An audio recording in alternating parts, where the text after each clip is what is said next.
আসসালামু আলাইকুম। আজকে আমি খুবই সহজ পদ্ধতিতে বুন্দিয়া বানিয়ে দেখাবো। একদম দোকানের মতোই পারফেক্ট হবে। আমার এই ভিডিও প্রথম থেকে শেষ পর্যন্ত দেখলে আপনাদের বুন্দিয়া এরকম পারফেক্ট হবে।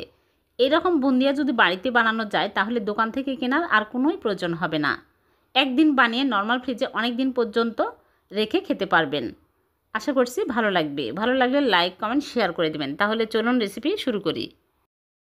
প্রথমে আমি একটা বোলের মধ্যে একটা চালনি নিয়ে নিচ্ছি আর বেসন নিয়ে নিচ্ছি 1 কাপ। বেসনের মধ্যে অনেক দলা পেকে থাকে, চেলে নিতে হবে। চেলে নিলে বেশি ভালো হবে, একদম স্মুথ হবে।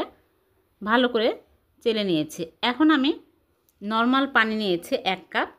অল্প অল্প করে দিব আর মিক্স করব। একবারে কিন্তু ঢেলে দেওয়া যাবে না। অল্প অল্প করে দিয়ে দেখতে হবে কতখানি লাগে। ভালো করে ফেটে নিতে হবে, একদম স্মুথ করে ফেটে নিতে হবে। 3-4 মিনিট ধরে আমি এইরকম করে ফেটিয়ে নেব। আর বেশি পাতলাও হবে না, বেশি ঘনও হবে না। 1 কাপের কম পানি লাগবে এখানে। 2 টেবিল চামচের মতো পানি বেঁচে গেছে। এখন আমি 2টা বাটিতে নিয়ে নিচ্ছি আলাদা করে। আরেকটা বাটিতে আমি রেড ফুড কালার মিক্স করব। আমি 2 কালার করব। আপনারা চাইলে 1 কালার করেও বানাতে পারেন। আমি রেড ফুড কালার সামান্য পরিমাণে দিয়ে দিচ্ছি। 2 কালার হলে দেখতে ভালো লাগবে, এজন্য দেওয়া। ভালো করে মিক্স করে নিয়েছি। এখন আমি ভেজে নিব। এজন্য আগে থেকেই লোহার কড়াইয়ে আমি তেল গরম করে নিয়েছি আর একটা ফুটোযুক্ত চামচ নিয়েছি। চামচ একটু উপরে ধরে আমি এইরকম করে 1 চামচ করে দিয়ে ধরে থাকবো। ঝাঁকাঝাঁকি করা যাবে না, তাহলে বুন্দিয়াগুলো লম্বা হয়ে যাবে। তারপর আমি নেড়েচেড়ে তুলে নিব। এইরকম কালার হলেই চুলা কিন্তু হাই হিটেই রাখতে হবে। আর যতবারই আমি ভাজবো বুন্দিয়া ততবারই চামচটা ভালো করে ধুয়ে নিব। ভালো করে ধুয়ে মুছে পরিষ্কার করে নিতে হবে।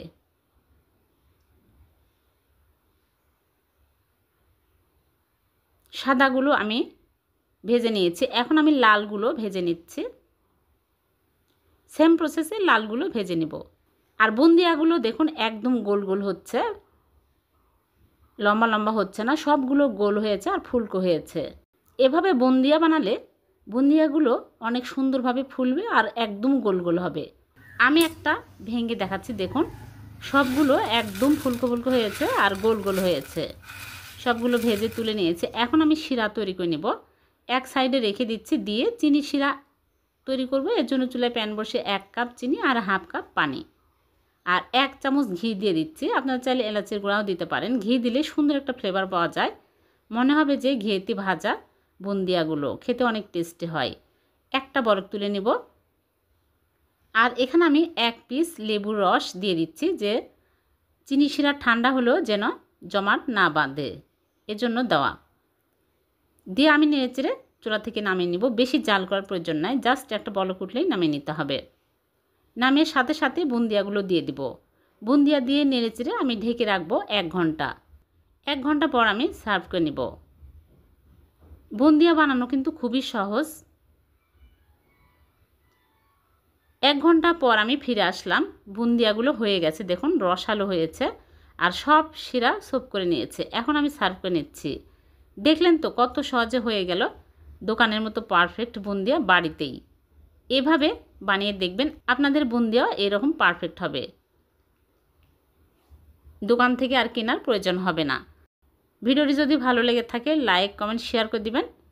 আর এরকম সহজ নতুন নতুন রেসিপি পেতে চ্যানেলটিকে সাবস্ক্রাইব করে চ্যানেলের সাথে থাকবেন। আর পেজ থেকে দেখে থাকলে পেজটিকে ফলো দিয়ে রাখবেন। আবারও দেখা হবে নতুন কোনো রেসিপিতে। সে পর্যন্ত ভালো থাকবেন। আল্লাহ হাফেজ।